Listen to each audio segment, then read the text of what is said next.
Salve guerrieri, siamo Marisha e Nick. In questo video andremo ad affrontare uno dei problemi di adattamento più grave e frainteso dell'intera opera di Castaneda, cioè l'arte o maestria dell'assecio o Art or Mastery of Stalking, ovvero quello che nelle edizioni italiane è reso con l'agguato o peggio il cacciatore in agguato.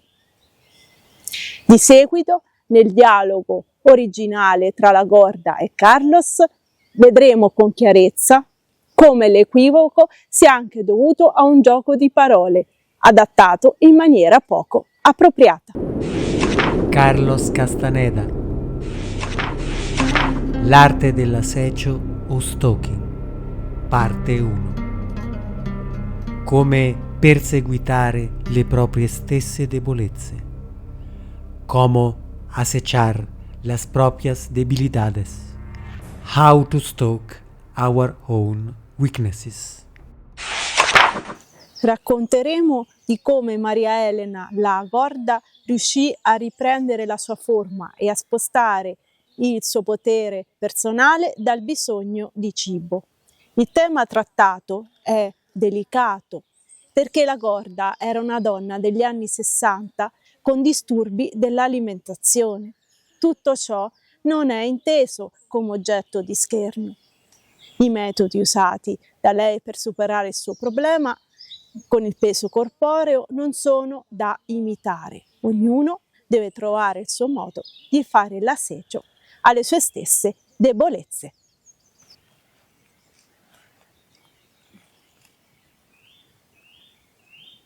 Un consiglio: non abbiate resistenza a voler mantenere i termini delle tecniche riportate nelle traduzioni italiane, quando avete quelli originali pronunciati da Don Juan stesso, i suoi compagni e i suoi apprendisti. Inoltre sono molto utili a livello internazionale per relazionarsi con altri praticanti.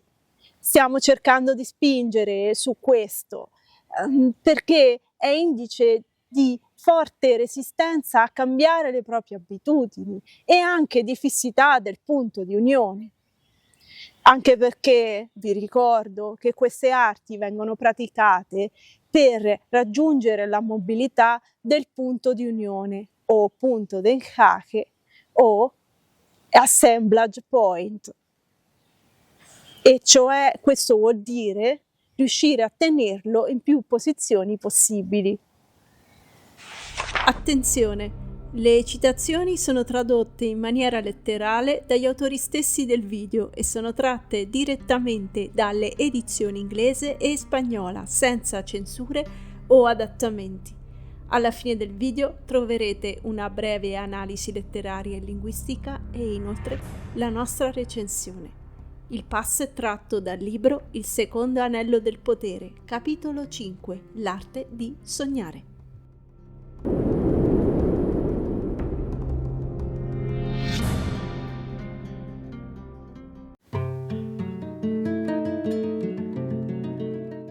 El Nagual era un assecciatore. Cominciò con gli occhi fissi su di me. Ormai devi saperlo. Lui ti insegnò ad assecciare, fin dall'inizio. Mi venne in mente che si riferisse a ciò che Don Juan chiamava la caza, la caccia. Era vero che mi aveva insegnato a essere cacciatore. Gli feci notare che mi aveva indicato come cacciare e tendere trappole. Un cazador si limita a cazar. Un cacciatore si limita a cacciare.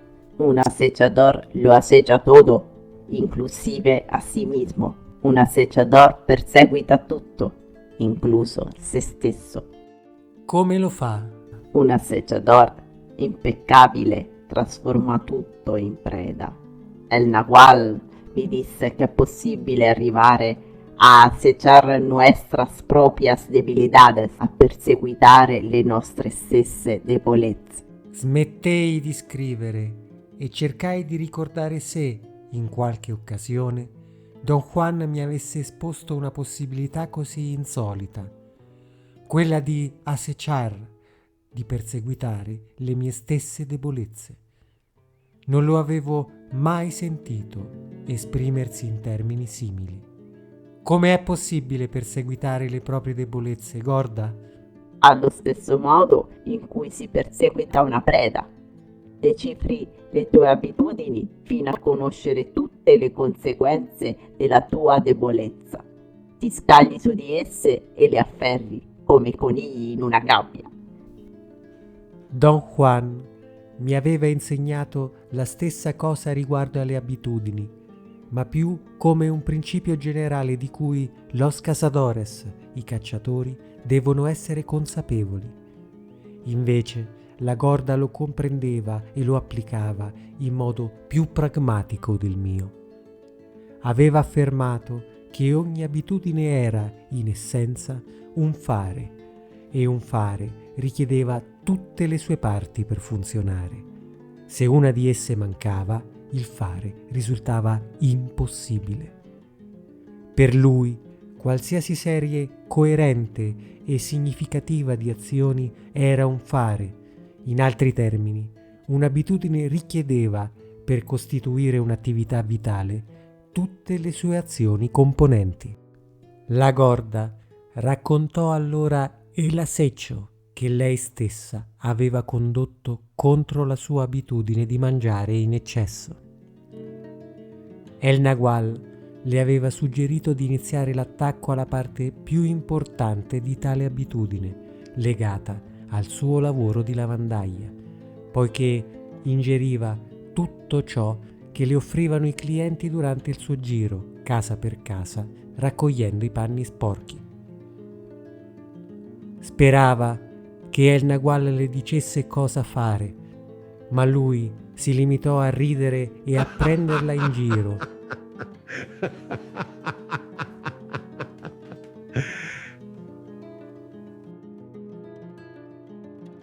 Affermando che non appena lui le avesse proposto di fare qualcosa, lei si sarebbe sforzata di non farlo. Insistette sul fatto che così sono gli esseri umani. Amano che si dica loro cosa devono fare, ma amano ancora di più resistere a farlo al punto da arrivare a detestare chi li ha consigliati. Impiegò anni per trovare un modo di acechar, di perseguitare la sua debolezza. Un giorno, tuttavia, si sentì così stufa e disgustata di vedersi grassa che si rifiutò di mangiare per 23 giorni. Quella fu l'azione iniziale che portò a rompere con la sua fissazione. Poi le venne l'idea di riempirsi la bocca con una spugna affinché i clienti credessero che avesse un dente infetto e non potesse mangiare. ¿Gustas algo de comer? Y así despernozar los viernes porque de así todo se era una que con embolia.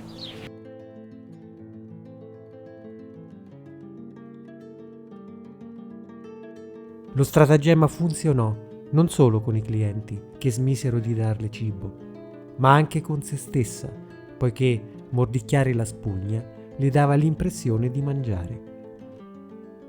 La Gorda non riusciva a smettere di ridere raccontandomi come, per togliersi l'abitudine di mangiare in eccesso, avesse passato anni con una spugna infilata in bocca.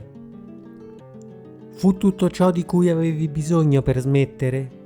Chiesi.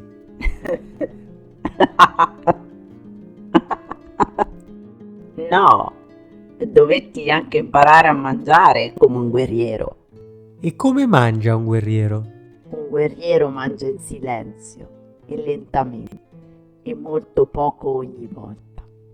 Io ero solita parlare mentre mangiavo e mangiavo molto in fretta e divoravo mucchi e mucchi di cibo in una sola volta. E il Nagual mi spiegò che un guerriero ingeriva 4 bocconi di seguito, solo dopo un po' ne inghiottiva altri 4 e così via. D'altra parte, un guerriero cammina chilometri e chilometri ogni giorno.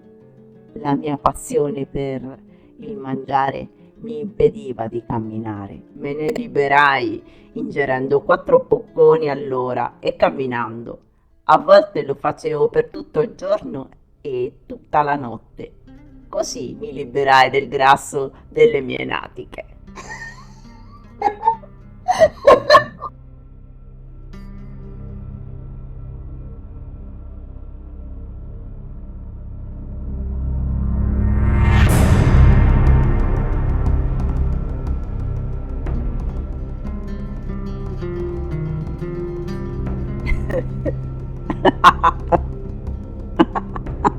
Scoppiò a ridere, ricordando il soprannome che le aveva dato Don Juan. Ma acechar, perseguitare le proprie debolezze non implica necessariamente liberarsene. Disse. Puoi stare a perseguitarle da ora fino al giorno del giudizio finale, senza che nulla cambi di un minimo. Per questo El Nagual si rifiutava di precisare cosa si dovesse fare. In realtà, ciò di cui un guerriero ha bisogno per essere un assecciatore impeccabile è avere uno scopo. La Gorda mi raccontò come, prima di conoscere El Nagual, vivesse giorno per giorno senza aspirare a nulla. Non aveva speranze, né sogni, né desiderio di alcunché. L'opportunità di mangiare, invece, era sempre alla sua portata. Per qualche ragione misteriosa che le era impossibile comprendere, in ogni momento della sua esistenza aveva sempre avuto a disposizione una grande quantità di cibo, tanta, in verità, da arrivare a pesare 120 kg. Mangiare era l'unica gioia della mia vita. Commentò. Inoltre, non mi vedevo mai grassa. Mi creía más bien bonita. Mi credevo piuttosto carina. E pensavo che alla gente piacessi così com'ero. Tutti dicevano che il mio aspetto era sano. Il Nagual mi disse qualcosa di molto strano. Affermò che possedevo un enorme potere personale e che per questo ero sempre riuscita a fare in modo che gli amici mi procurassero cibo mentre la mia stessa famiglia soffriva la fame. Tutti disponiamo di potere personale per qualcosa. Nel mio caso il problema consisteva nel deviare quel potere dedicato all'ottenimento di cibo per usarlo nel mio scopo di guerriera. E qual è questo scopo, Gorda? Chiesi non molto seriamente. Entrare nell'altro mondo? Rispose con un sorriso, mentre fingeva di colpirmi la sommità della testa con le nocche, come faceva Don Juan quando pensava che stessi solo soddisfacendo i miei capricci. La luce non permetteva più di scrivere. Le chiesi di andare a prendere una lampada, ma disse che era troppo stanca e che doveva dormire un po' prima che arrivassero le sorelline. Salve, guerrieri, sono Nick. In questo mio breve intervento mi concentrerò sulla parte pratica. Prima di iniziare, ci tengo a precisare che la spugna usata dalla Gorda, al contrario di quelle sintetiche che usiamo oggi, era di un materiale naturale, la luffa. Una pianta simile ad una zucchina, commestibile, che viene essiccata per essere usata come spugna, cosa tuttora molto popolare in tutta l'America Latina. Se a qualcuno o a qualcuna è venuto in mente di masticare una spugna per piatti, non lo faccia. Può essere molto pericoloso. Ma ora torniamo a noi. Questa procedura, l'assecciar alle proprie stesse debolezze descritta dalla Gorda, è adatta a chi inizia l'arte dell'assecio. Alcuni sono convinti che l'assecio o stalking si limiti solo a perseguitare le proprie debolezze. No, Questa è solo una parte. Inoltre, è un'arte che richiede anni e anni, sforzo e dolore. Per il resto, scorrete i nostri video. Andiamo ora a mettere in evidenza dei punti chiave. La Gorda dice che i guerrieri camminano per chilometri e questo sottintende il modo corretto di camminare e l'interruzione del dialogo interno. Non potete sperare di ottenere nulla evitando questa parte della pratica. Bisogna accertarsi di avere sufficiente energia. La prima tecnica e fondamento dell'arte dell'assecio è la ricapitolazione. Senza il recupero delle proprie fibre e l'espulsione delle fibre esterne, non potete pensare di fare con successo passaggi più avanzati. Dovete individuare quale tra le vostre debolezze volete lavorare per prima. Ciò non basta. Per deviare il nostro potere personale da esse, bisogna avere uno scopo. Per questo il Nagual si rifiutava di precisare cosa si dovesse fare. In realtà, ciò di cui un guerriero ha bisogno per essere un assecciatore impeccabile è avere uno scopo. Senza uno scopo non avrete mai la determinazione e la resistenza sufficiente per un lavoro di questo tipo. Nessuno vi può dire come lo dovete fare. Dovete trovare il modo di farlo da soli. Don Juan dice espressamente che insistette sul fatto che così sono gli esseri umani. Amano che si dica loro cosa devono fare, ma amano ancora di più resistere a farlo, al punto da arrivare a detestare chi li ha consigliati. Altro punto fondamentale che non può essere sottovalutato è questo. Le abitudini sono dei fare. In seguito chiariremo il concetto di fare e non fare, o meglio, hacer e non hacer in altri video. Per ora basta sapere che le abitudini sono costrutti composti da elementi. Una volta identificati, basta che uno solo di questi elementi venga eliminato affinché il costrutto cada. Per questo occorre grande finezza, attenzione, totale onestà e spietatezza quando si osserva il difetto da acechar. Questa è una via solitaria.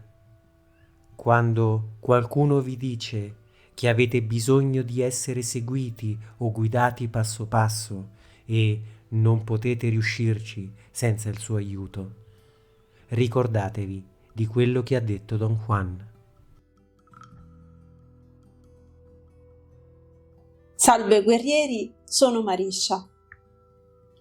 Intervengo per una breve analisi linguistica e per raccontarvi una mia esperienza personale sull'assecio applicata a perseguitare le mie stesse debolezze.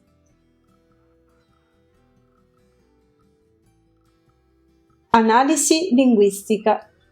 Come vi dicevo all'inizio, c'è questo raffinato gioco di parole nella battuta della Gorda che fa notare la fondamentale differenza tra cazador e acechador. Un cazador si limita a cazar, un cacciatore si limita a cacciare, un acechador lo acecha todo, inclusive a sí mismo. Un acechador perseguita tutto, incluso se stesso. In inglese suona così. A hunter just hunts, she said. A stalker stalks anything, including himself. In inglese abbiamo contrapposto hunter e stalker.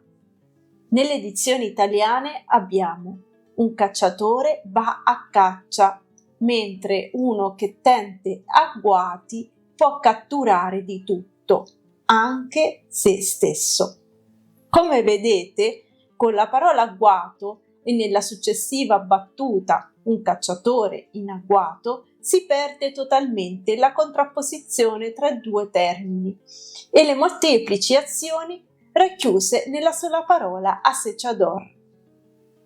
Un fare con tutte le sue fasi e applicazioni che andremo ad esaminare nei successivi video. Carlos stesso riconosce che dire acechador rispetto a cazador è più appropriato.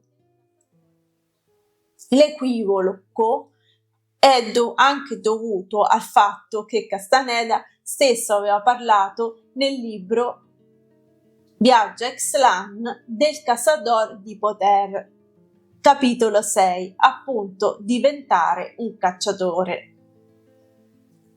Ora è chiaro perché tradurre in italiano un cacciatore suona completamente inappropriato e stridente con quanto l'autore voleva dire. Dovevo comunque tradurre il verbo acecha in italiano. Dopo una lunga discussione con Nick abbiamo optato per perseguitare. Agguato non va bene, perché è un'azione che rimane troppo circoscritta, tipo assalto qualcuno all'improvviso e scappo via. No, perseguitare è un'azione più continuativa e che può culminare, certo, con un assalto, come nell'esempio di Gorda dei conigli messi in gabbia, ma è un'azione che non si interrompe all'improvviso e poi finisce. Se andiamo a guardare l'intero adattamento del testo, abbiamo tutta una serie di imprecisioni e interpretazioni del tutto arbitrarie. Non vi voglio tediare con l'intera lista, ma basti pensare che all'inizio di questo capitolo 5 nell'edizione Burre troviamo Carlos e Gorda seduti nella loggia. Di solito si tratta di un porticato coperto su uno o più lati, ma in questo caso non è affatto così. In spagnolo troviamo la zona destinata a Comador, e in inglese the dining area, cioè l'area destinata al pranzo o alla cena.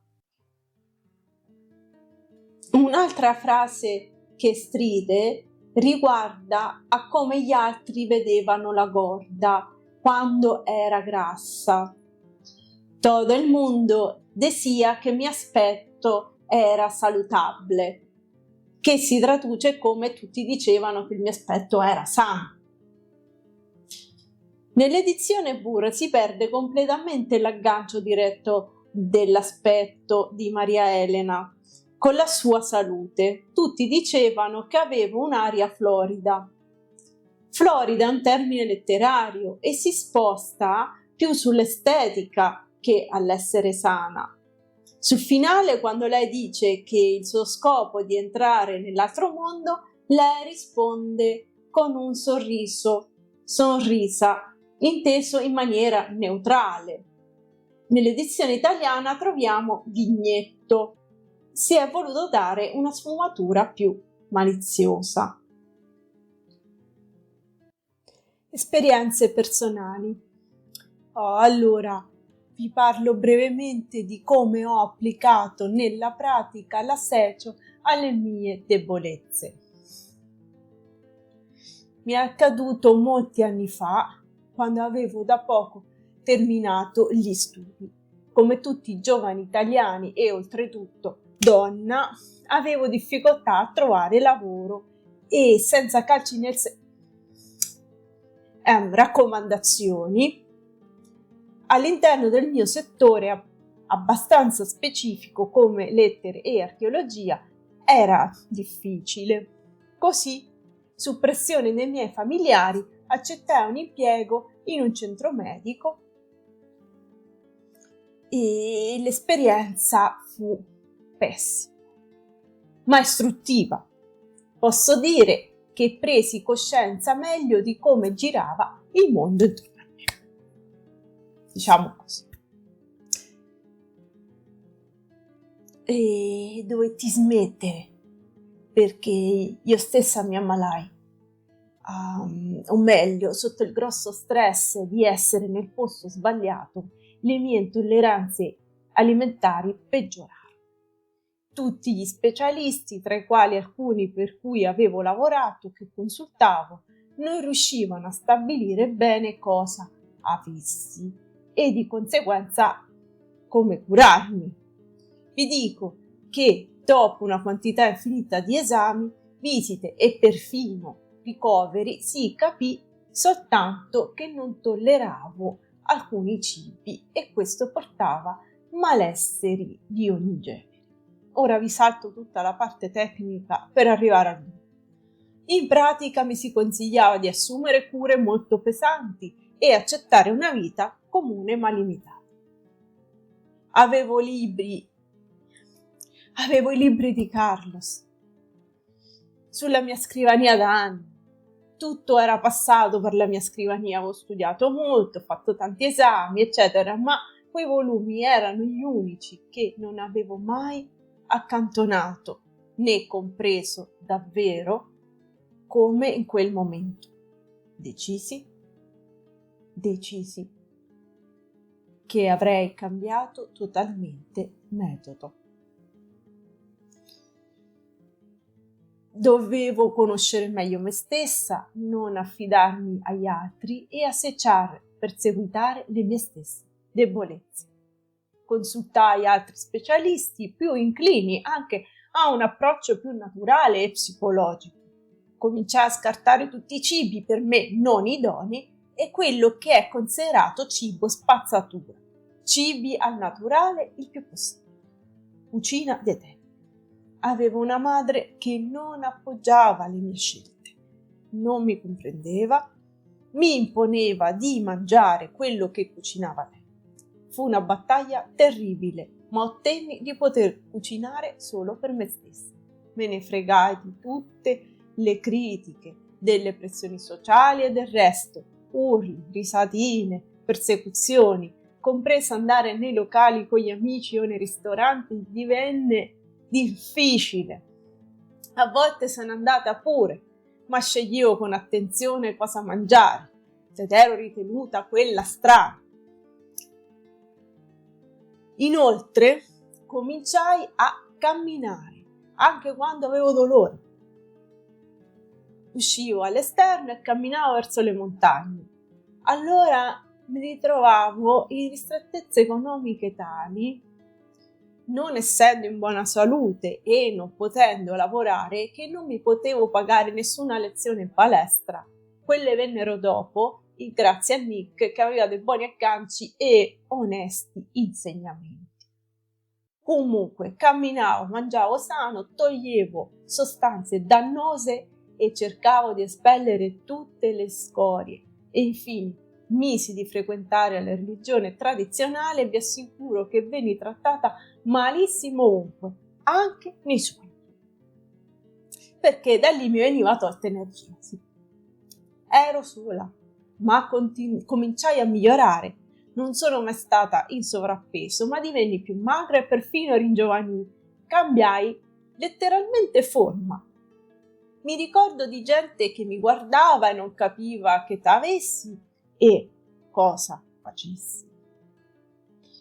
Capite? Ho smesso di alimentare tutto quello che era inutile, che mi prosciugava. Non si trattò solo di un'alimentazione legata al cibo, ma al mio rapporto con l'esterno. Ho usato cure naturali, anche.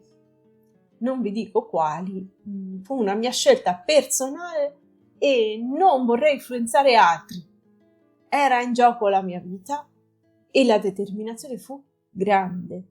In ogni caso riuscii nel mio scopo, essere abbastanza indipendente dal giudizio degli altri, seguire le mie stesse percezioni, arrivare a avere una salute migliore, un corpo flessibile e più resistente. E chiudo dicendo che sono percorsi che durano anni e ho ancora altre debolezze da limare, ma più si direziona il potere personale e l'energia nella direzione corretta e più qualcosa cambia. Ovviamente tutto ciò non è indolore. E la mia storia è molto più cruda di quella che vi ho raccontato, ma in questa sede non è possibile riportare dei particolari sensibili. Quando parlo di esperienze così intime e personali, ho sempre dei timori che vengano fraintese, ma lo faccio ugualmente. Spero sempre che possano essere di aiuto e di incoraggiamento per altri, soprattutto per le donne. Ringrazio tutti i nostri utenti e un ringraziamento particolare va a coloro che ci sostengono abbonandosi al canale o in altre forme e visitate il nostro blog www.naquales.eu. A presto!